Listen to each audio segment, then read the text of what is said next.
नमस्कार साथियों, मैं अशोक बहादुर। आज आपको एक 1000 साल पहले की एक कहानी सुनाता हूँ।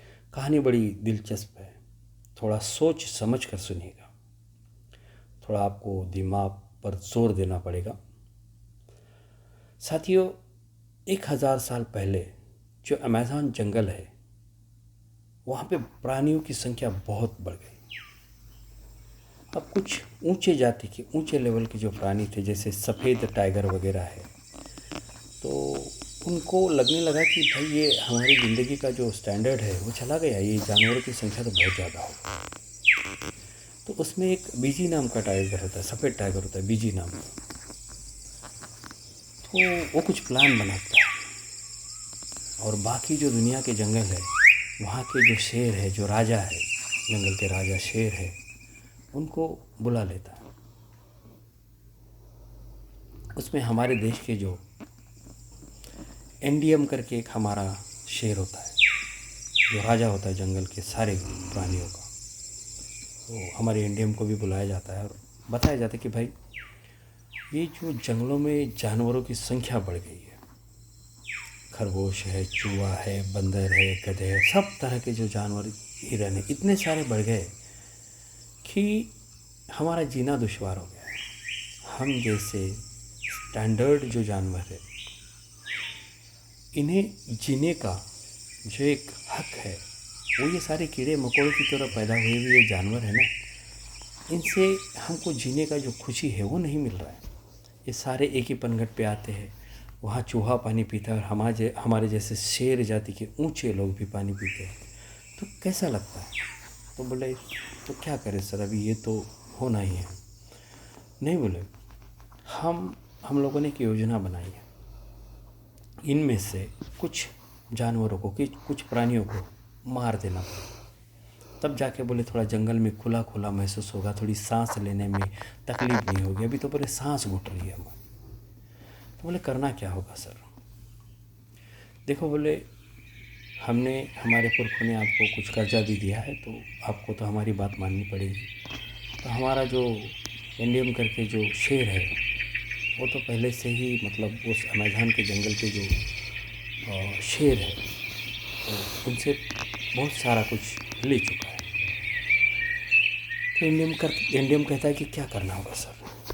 तो बीजी नाम का जो शेर है, वो उसे कहता है कि देखिए, हम ना रोको इस तरह की बीमारी का ऐलान कर देते हैं। बोले क्या है ना रोको बीमारी? कुछ नहीं बोले, हैजा होता है, जैसे कि डिसेंट्री होगी, सभी जानवरों को डिसेंट्री होगी। तो बोले एक साथ कैसे होगी? नहीं बोले होगी नहीं, हम लोग वो डिसेंट्री होवे इस तरह का एक माहौल बनाते हैं, उस तरह का एक प्लान है। बोले हम जंगल में जो है एक केमिकल डाल देंगे, तो सारे जो जंगल के जो प्राणी हैं, वो तब जब चारा खाएंगे, कुछ खाएंगे, पानी पिएंगे, तो उसमें से ये जो केमिकल है उनके पेट में जाएगा और उनको डिसेंट्री होना शुरू हो जाएगा। तो जैसे ही वो इलाज के लिए छटपटाएंगे कि इलाज कराना, हमें ये तकलीफ़ हो रही है, तो हम जो हमारे जंगल में गधे हैं उन पर इनके इलाज का जिम्मा डाल देंगे। तो सर, गधों पे इनके इलाज का जिम्मा कैसे डाल सकते हैं? अरे बोले करना कुछ नहीं है, हमारा जो टेस्टिंग करेंगे इनका वो रेडी है। वो किसी को ना रोको बीमारी हो या ना हो, वो पॉजिटिव आएगा, इस तरह से हमने व्यवस्था कर रखी है। और ये ना रोको करके जो बीमारी है, इस पर क्या इलाज किया जाए, कौन सी दवा दी जाए, ये भी हमने तय कर रखा है। तो उससे क्या होगा? बोले ठीक हो जाएंगे वो। नहीं नहीं, ठीक नहीं होंगे, बोले मर जाएंगे। ना रोको बीमारी हम फैलाएंगे, फिर वो लोग जब इलाज करने आएंगे तब हम दवा से उनको मार देंगे और वो मर जाएंगे। फिर सारे जंगल में जो डर पैदा होगा और फिर सारे लोग डर के मारे हम जैसा कहेंगे वैसा मानेंगे। तो ये बोले योजना है, तो आपको भी ये करना है। तो हमारे इंडियम नाम का जो इंडिया का शेर होता है, वो बोलता ठीक है सर, हो जाएगा। और फिर उसी तरह से सारा ये मामला शुरू होता है। सारा इनको एक ट्रेनिंग दिया जाता है कि भाई गधों को, कि कहाँ से क्या करना है, कौन सी गोली देना है। तो बोले ये टेस्टिंग कैसे होगा सर? बोले ये जो जानवर है, इनकी गुदा से बोले टूल्स लेना है। बोले सर ये तो बड़ा थोड़ा गलत लगता है। बोले बिल्कुल नहीं, आपके जो इंडिया के जानवर है वो बटे हुए हैं, वो सब जानवर जो है अपने आप को इंडियन जानवर नहीं कहलाते।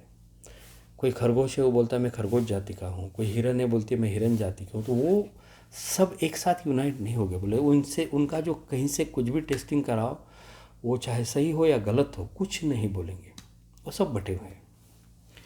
तो ठीक है, इस तरह से जो इंडिया के जानवर में अपने जो इंडियन नाम का जो शेर होता है वो सारा साहित्य लेके आता है उधर से, और जंगल में वो केमिकल फवार के वो सारा जो डिसेंट्री जानवरों को शुरू हो जाती है। बड़ा माहौल घबराहट सा हो जाता है।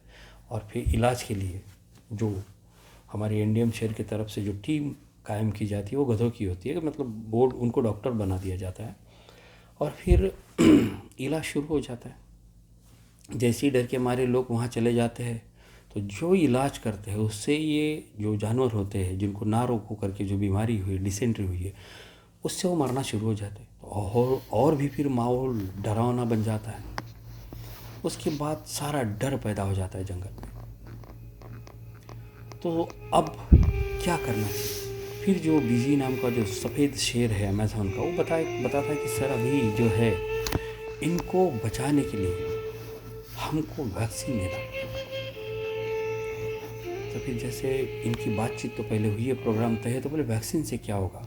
बोले यही तो असली खेला है, वैक्सीन से ये जानवर मरे। ये जो हमने पहले ना रोको करके बीमारी फैलाई, इनको इलाज करके मार डाला जानवरों को, और अभी उनमें डर पैदा किया। अब ये डर की वजह से ये लोग वैक्सीन लेंगे, और वैक्सीन में हम इस तरह से कुछ करेंगे कि जैसे इनके शरीर में वो इंसर्ट होगा, डाला जाएगा, ये लोग 2 दिन में, 4 दिन में, 10 दिन में, महीने में, 2 महीने में, 2 साल में मर जाएंगे। मरते वक्त ऐसा कभी कुछ नहीं दिखाई देगा कि हमने इनको कोई वैक्सीन दिया है उस वजह से मर रहे, बल्कि ये कुछ और जो बीमारियां होती है जो इसके पहले होती रही है, ऐसे कोई बीमारी से मर गया, ऐसी दुनिया के सामने आएगा, कोई कुछ कर नहीं पाएगा। तो बहुत ही अच्छी बात है। और इस तरह से वैक्सीन देने का सिलसिला शुरू हो जाता है। फिर हर रोज़ 1 जानवर, 2 जानवर, 10 जानवर, इस तरह से जानवरों का मरना शुरू हो जाता है। बड़ी खलबली मचती है। लेकिन आखिर जो जंगल का राजा है एनडीएम, बात तो उसी की सुननी पड़ेगी। और बड़ा माहौल गड़बड़ा जाता है। कुछ जो वहाँ के थोड़े समझदार और बुद्धिमान जानवर होते हैं, उनके समझ में आ जाता है कि अरे लगता है कि जो वैक्सीन से ये हमारे जानवर मर रहे हैं, तो ये लेना नहीं चाहिए। जब 2-4 जानवर विरोध करते हैं तो ये अपने जो एनडीएम है वो बोलते हैं कि देखो भाई, जिसको वैक्सीन नहीं लेना है ये पनघट पे आके पानी नहीं पी सकते, हम पानी नहीं पीने देंगे। वैक्सीन लो, ना रोको बीमारी से आप क्लियर हो जाओगे, उसके बाद हम आपको पानी पीने के लिए देंगे। ना इलाज हो जाता है, कोई इलाज नहीं बचता, तो मजबूरन जो जानवर है वो वैक्सीन लेने के लाइन में खड़े हो जाते हैं, वैक्सीन लेते रहते हैं। अब धीरे धीरे जो है, जिसकी रोग प्रतिकारक शक्ति ज़्यादा है, शरीर धष्ट पुष्ट है, उन पर थोड़ा लेट असर होता है। और बाकी जो थोड़े कमज़ोर है, थोड़े जिनकी उम्र ज़्यादा है, ऐसे जानवर जो है वो तुरंत 8 दिन में, 10 दिन में, महीने 2 महीने में मरना शुरू हो जाते हैं। और इस तरह से धीरे धीरे यहाँ के जो जानवर है कम होने लगते हैं, जंगल खाली सा लगने लगता है। तब हमारे जो इंडियन राजा है, शेरों की जो शेर है, जो जंगल के राजा है, इनके ध्यान में आना शुरू हो जाता है कि भाई मैंने ये क्या किया। जंगल में ये जानवर थे इसलिए मैं राजा था, प्रजा नहीं तो राजा का कोई मतलब नहीं है। मैंने ये क्या कर दिया? मैंने अपने ही भाइयों और बहनों को, साथियों को, जिनकी वजह से इस जंगल को शौका था, इस जंगल में इंसान नहीं आते थे डर की वजह से कि कोई भी जंगल में का जो कोई भी जानवर है वो कभी भी हमला कर सकता है। तो पूरा जंगल हमारा सुरक्षित था, लेकिन हमने ही अपने जानवरों का पॉपुलेशन कम कर दिया, और अब हम किस पर राज करें? तो तो इंडियन को बड़ा पछतावा होता है, लेकिन कोई फ़ायदा नहीं होता, क्योंकि जो सफ़ेद शेर था अमेज़न का, बीजी करके, उसके सलाह पर हमारी इंडियन शेर ने, इंडिया के इंडियन शेर ने सारा जो ना रोको करके बीमारी का जो जो फैलाव कर दिया, उसके बाद जो जानवर मर गए उनको ज़िंदा भी नहीं कर सकते। तो इस तरह से जंगलों की जो जानवरों की संख्या थी वो कम तो हो जाती है, लेकिन जंगल का जो माहौल है वो पूरा अनैसर्गिक हो जाता है, बिगड़ जाता है। उसके बाद जो स्वर्ग जैसा लगने वाला जो जंगल का माहौल है वो एक स्मशान की तरह लगने लगता है। कोई जानवर एक दूसरे को मिलता नहीं है, कोई किसी की तरफ देखता नहीं है। बचे कुछ जो कुछ उंगलियों पे गिनने इतने जानवर हैं, वो कौन कहाँ रहता है किसी को पता नहीं चलता है। और जिस जंगलों को स्वर्ग जैसा रूप था वो पूरी तरह नष्ट हो जाता है। साथियों, ये ना रोको करके जो बीमारी फैलाई जाती है, इसको उल्टा करके बिल्कुल मत समझने की कोशिश करना, ये ना रोको ही है। तो इस तरह से पूरे जंगल के जानवरों को ख़त्म किया जाता है और सारे जंगलों को स्मशान की तरह उदास बनाया।